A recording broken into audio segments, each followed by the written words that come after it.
Assalamualaikum warahmatullahi wabarakatuh. Jumpa lagi di kelas Bahasa Indonesia bersama Bu Eni.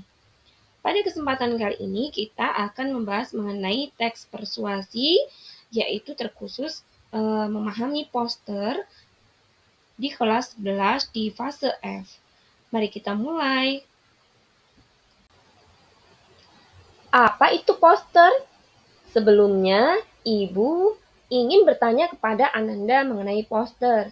Pernahkah kalian melihat sebuah poster? Tentu pernah ya. Di mana kalian melihat sebuah poster? Nah, biasanya di pinggir-pinggir jalan ataupun di tempat-tempat umum. Jika pernah, kira-kira apa sih isi poster tersebut? Ananda dapat menjawab sambil membayangkannya. Lalu, hal apa saja yang ditulis dalam poster tersebut? Dan apa kira-kira tujuan pemasangan poster tersebut ya?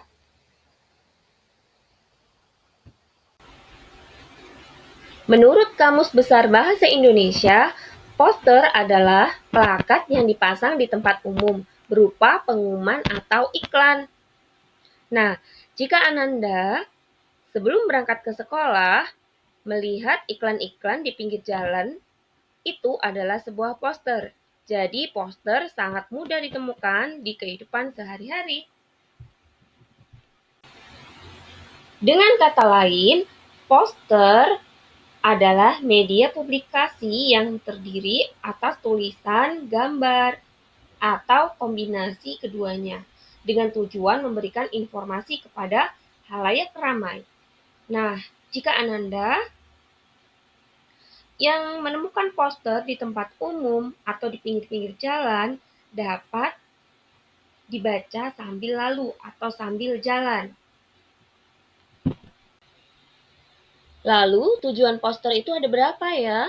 Tujuan poster ada dua, ada tujuan umum dan tujuan khusus.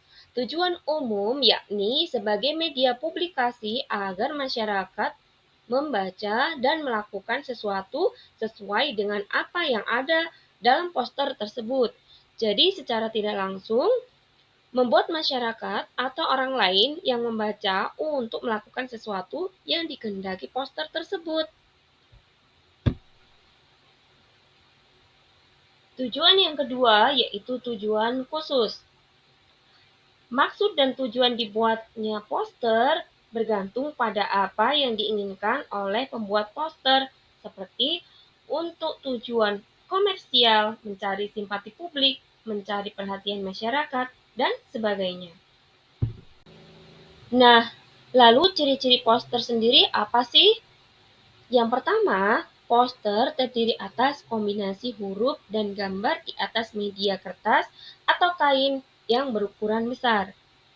Kenapa? Karena agar mudah dilihat oleh pembaca, jadi dapat dibaca sambil lalu atau sambil lewat. Yang kedua, poster ditempel pada tempat umum dengan maksud menarik perhatian masyarakat. Jadi, biasanya ditempel di tempat-tempat umum atau bahkan di pinggir-pinggir jalan supaya menarik perhatian masyarakat. Ciri yang ketiga, poster pada umumnya dibuat dengan panduan warna yang kuat. Selanjutnya, ciri yang keempat, bahasa yang digunakan dalam poster singkat, jelas, dan tidak rancau agar mudah dipahami.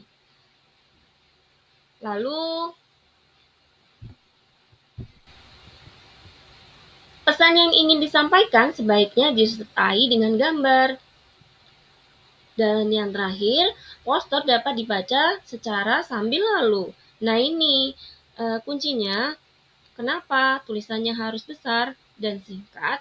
Karena dapat dibaca sambil lalu, sambil jalan, sehingga si pembaca tidak perlu memperhatikan atau memperfokus bacaannya terhadap poster tersebut, karena dapat dibaca sambil lalu. Lalu, syarat poster yang baik itu seperti apa? Syarat poster yang baik yang pertama adalah poster menggunakan bahasa yang mudah dipahami. Yang kedua, Susunan kalimat dalam poster harus singkat, padat, jelas, tetapi berisi. Yang ketiga, poster menggunakan kombinasi antara kalimat dan gambar. Hal ini untuk memudahkan masyarakat dalam menemukan arti persuasi pada poster tersebut.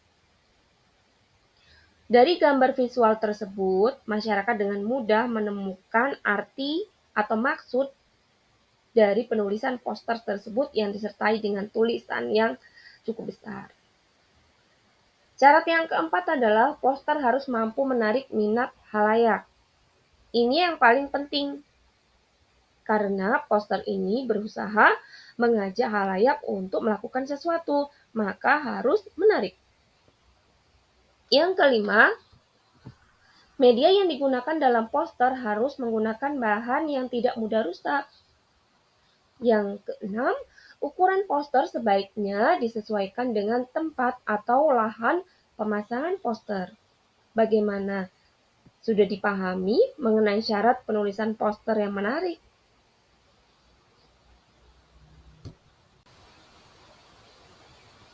Setelah Ananda melihat dan mendengar syarat poster dan contoh poster, apakah Ananda dapat menyimpulkan apa sih teks persuasi itu?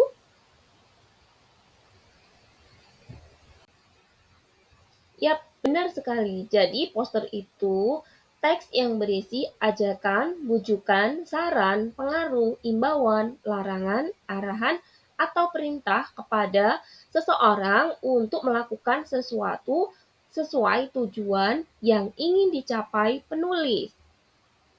Nah, poster itu adalah salah satu bentuk dari teks persuasi. Bagaimana? Cukup mudah dipahami kan? Nah, kali ini ada tantangan untuk Ananda sekalian ya. Silakan Ananda untuk membaca terlebih dahulu teks berikut yang berjudul Dari Padi ke Beras Analog. Silakan dibaca terlebih dahulu.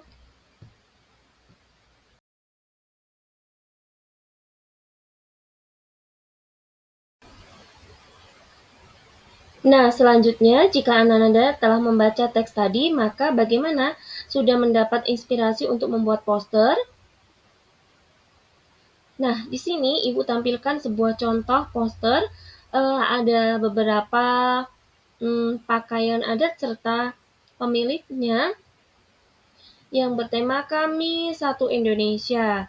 Silakan Ananda berikan komentar di bawah atau di kolom komentar apa isi maksud dari poster tersebut. Berikan tanggapan Ananda dengan kritis mengenai poster tersebut.